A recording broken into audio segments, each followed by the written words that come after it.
तो यहाँ पर अपन बात कर लेते हैं। अगर कैंसर की पार्ट्स की बात करूं, यानी कैंसर कितने टाइप्स का होता है, तो कैंसर सेल्स 4 टाइप की होती है। 4 टाइप्स का कैंसर जनरली पाया जाता है, जनरली देखा जाता है ह्यूमंस के अंदर। तो सबसे पहला जो कैंसर आता है वो सार्कोमा नामक कैंसर है। ये ज्यादातर 2 से 3% भाग में ही पाया जाता है, यानी 2 से 3% इसका रेशो है। ये रेशो बहुत कम है। इस टाइप का कैंसर बहुत कम पाया जाता है। ये कैंसर ज्यादा घातक नहीं होता।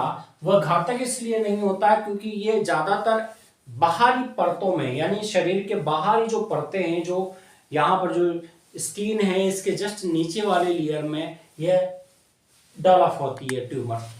इस कारण से यह ज्यादा खतरनाक नहीं है। या फिर कभी कभार ये मेसोडर्म वाले पोर्शन में, हड्डियों या पेशियों वाले पोर्शन में ये ज्यादातर पाया जाता है। तो ये ज्यादा खतरनाक नहीं है, लेकिन अगर ज्यादा इंफेक्शन हो जाए तो फिर ये खतरनाक हो जाता है। ये कैंसर ठीक है, थोड़ा खतरनाक हो जाता है बाद में।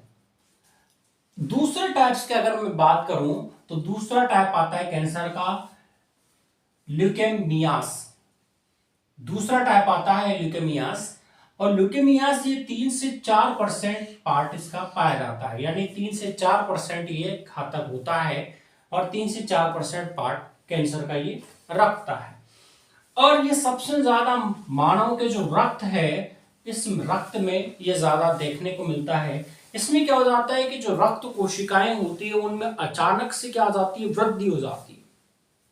और रक्त कोशिकाएं यानी आरबीसी में लगातार क्या हो जाती है, वृद्धि हो जाती है। और आरबीसी में लगातार वृद्धि होने की वजह से यहां पर उनकी आकार आकृति में विकृतियां आना प्रारंभ हो जाती है।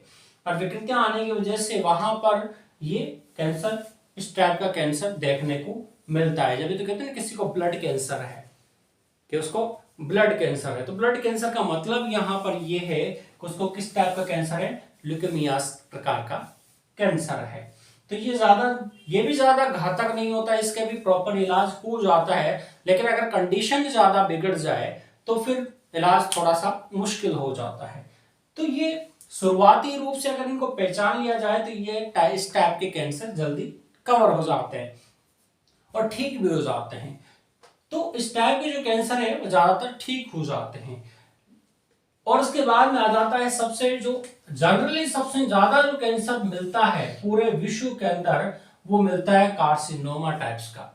और कार्सिनोमा टाइप्स का जो कैंसर है ये 80 से 85% ये रेशो में पाया जाता है। और ये सबसे घातक भी माना जाता है क्योंकि मनुष्य की सबसे ज्यादा मृत्यु इसी कैंसर की वजह से होती है।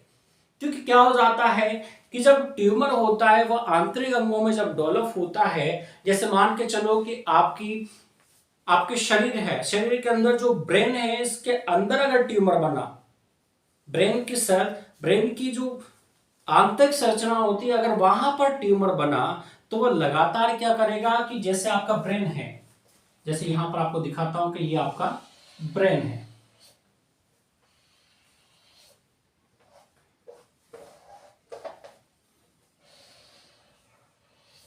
अब ये जो ब्रेन है, इस ब्रेन में अगर यहां पर कैंसर सेल अगर डेवलप हो रही है और ये इसके अंदर की जो संरचनाएं हैं,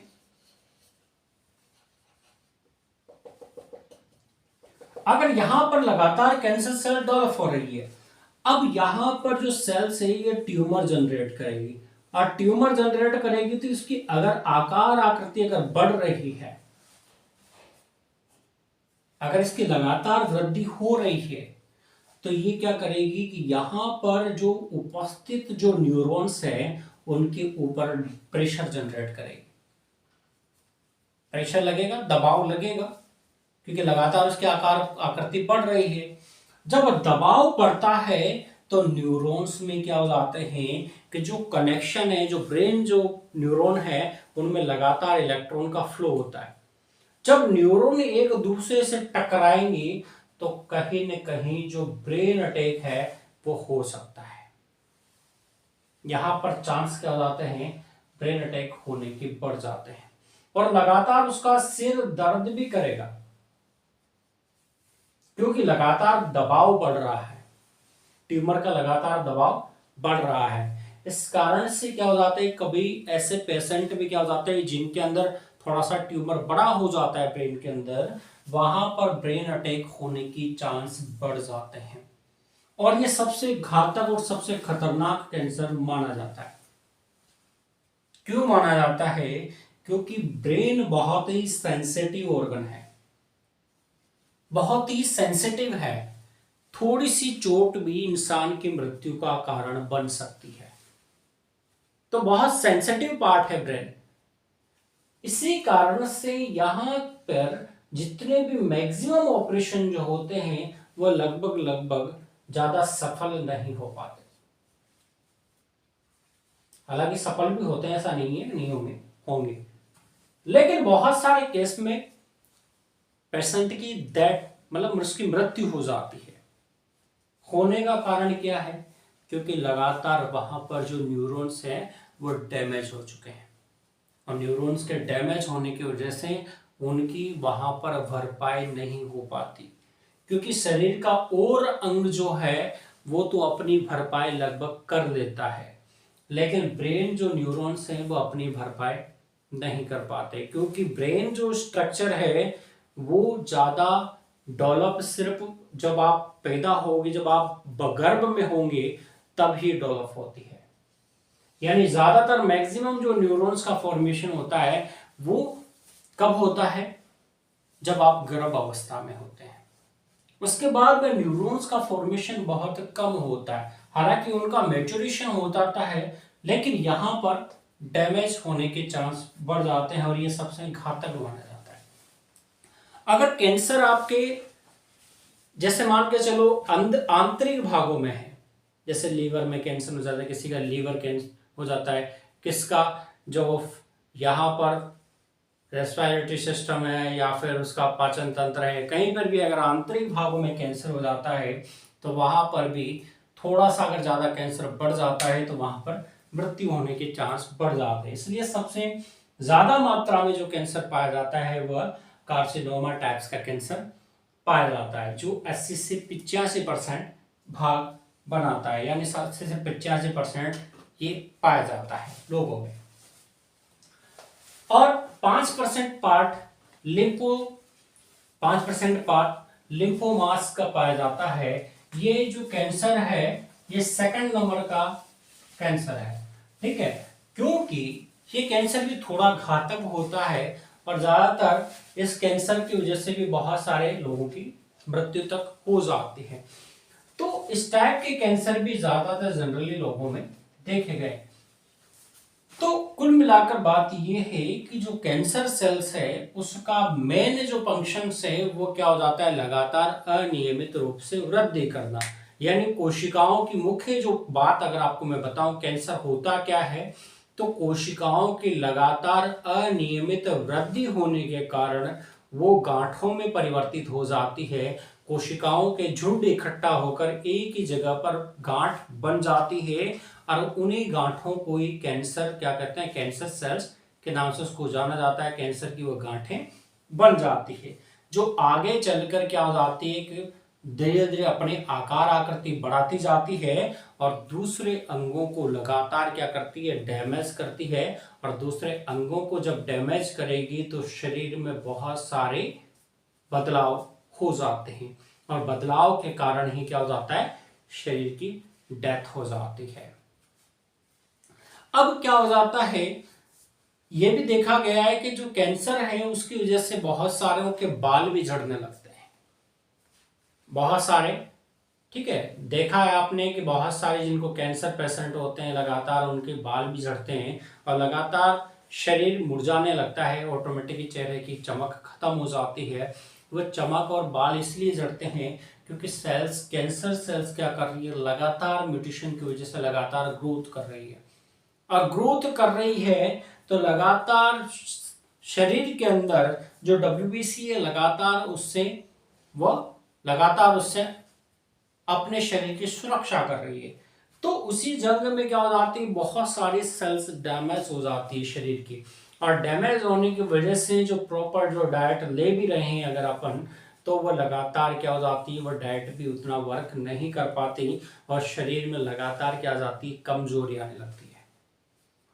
और शरीर में कमजोरी आने की वजह से बहुत सारे जो अंग है वो डैमेज होना स्टार्ट हो जाते हैं। और डैमेज जब हो जाएंगे, प्रॉपर डाइट अगर नहीं मिल रही, शरीर को डाइट तो ले रहे हैं लेकिन अगर शरीर एब्जॉर्ब ही नहीं कर रहा उस चीज को, तो ऑटोमेटिकली आपके शरीर में क्या हो जाएगा, विकृतियां आएगी। और विकृतियां आएगी तो बाल भी झड़ेंगे और ऑटोमेटिकली कहीं ना कहीं आपका क्या होगा, शरीर भी कमजोर हो जाएगा। इसीलिए सबसे, अब इसके कैसे बच सकते हैं कैंसर से, तो कैंसर से बचने का सबसे बढ़िया तरीका यही है कि आप एक तो पहले प्रॉपर रूप से अपनी डाइट को सुधार लें। अगर आप डाइट को सुधार लेंगे तो कहीं ना कहीं आपका जो कैंसर का जो खतरा है वो बिल्कुल ही क्या हो जाएगा, कम हो जाएगा। और दूसरी बात, आपको एक और गाइडलाइन दी जाती है कि जो ज्यादातर ड्रिंक करता है, गुटखा बीड़ी जितना भी जो चीजें खाता है, तो उन पे स्पष्ट लिखा होता है, सरकार की तरफ से गाइडलाइन दी हुई है कि धूम्रपान करना स्वास्थ्य के लिए हानिकारक है, इससे कैंसर होता है। जब लिखा हुआ है, जब सरकार ने आपको बेकायदा गाइडलाइन जारी कर रखी है, फिर भी लोग खा रहे हैं। धूम्रपान कैंसर का कारण है और इससे कैंसर होता है। अगर आपसे कह दें कि भाई इससे आप मरोगे, तो अपन तो उस चीज से भगते हैं, उस चीज के पास जाते नहीं। अगर आपसे कह दिया जाए कि भाई ऐसा आदमी तेरे को आज ही मारने वाला है, तो क्या उस आदमी के पास जाएंगे अपन? नहीं जाएंगे। लेकिन आज लोग समझ नहीं रहे। आज जानबूझकर जब उस पर लिखा हुआ है कि इससे कैंसर होता है, फिर भी उस चीज को खाने में पीछे नहीं दे रहे।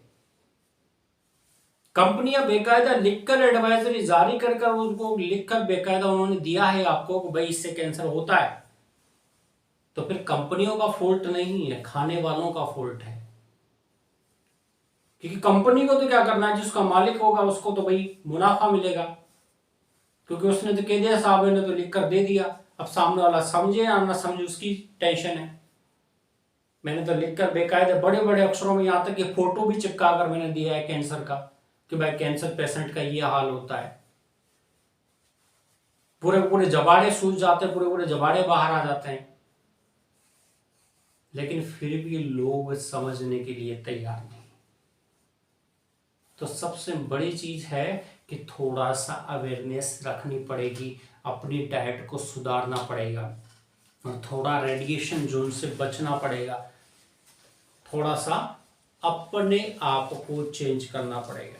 और जिस दिन आपने अपने आप को चेंज कर लिया तो आप बिल्कुल ही नॉर्मल रहेंगे। अब बहुत सौ के क्वेश्चन ये भी आते हैं कि सर जो बड़े बड़े जो आदमी होते हैं वो तो प्रॉपर डाइट लेते हैं, बड़े जो एक्टर हैं उनको भी कैंसर है, वो भी प्रॉपर डाइट लेते हैं। यहाँ तक कि जो डाइटिशियन होता है, उनका जो डॉक्टर होते हैं, डॉक्टरों के अकॉर्डिंग ही वो डाइट लेते हैं, उससे ना तो ज्यादा लेते हैं ना कम लेते हैं। तो फिर उनको कैंसर क्यों हो रहा है? तो सबसे बड़ा जो कारण है कि आज जो हम लगातार क्या कर रहे हैं, मिनरल वाटर की तरफ जा रहे हैं। आज अपन आरओ के पानी की तरफ जा रहे हैं और आरओ के पानी की तरफ जा भी रहे हैं, और साथ में हमारी जो डाइट है वो भी, अगर एक पर्टिकुलर डाइट को अगर लगातार डिसाइड कर दिया जाए ह्यूमन बॉडी को कि आपको यही खाना है, रोजाना डेली दाल ही खानी है या रोजाना डेली पालक ही खानी है, तो उससे क्या हो जाएगा, अपने शरीर के अंदर एक प्रॉपर जो न्यूट्रिशन चाहिए वो उसको नहीं मिल पा रहा है। क्योंकि लगातार आप एक ही चीज या लगातार आप संतुलित डाइट की बात कर रहे हैं, तो संतुलित डाइट का मतलब ये नहीं है कि आप सब कुछ एक साथ ही दे दो। बॉडी जिस तरह से उसको एब्जॉर्ब करना चाहती है उस तरह से उसको एब्जॉर्ब करेगी। तो सबसे बड़ी चीज है कि बॉडी को हर तरह से अपने आप को ढलना, क्योंकि हमने क्या कर दिया, पहले से उसको कह दिया कि भाई तेरे को यही मिलेगा। बॉडी को खुद लड़ने दो ना, बॉडी को खुद सक्षम बनने दो। टैप वाटर में पी के देखो, क्योंकि उसमें तो मिनरल्स होते हैं, कुछ हानिकारक बैक्टीरिया भी होंगे, तो उनको अपना शरीर जिंदाबाद है। WBC किस लिए है? कहीं ना कहीं लड़ेगी उससे। तो सबसे बड़ी चीज है कि वहां पर अपने को थोड़ा सा ध्यान रखना पड़ेगा कि लगातार आरओ का पानी भी इतना सही नहीं है, आप थोड़ा मटकी का पानी भी यूज करना प्रारंभ करें।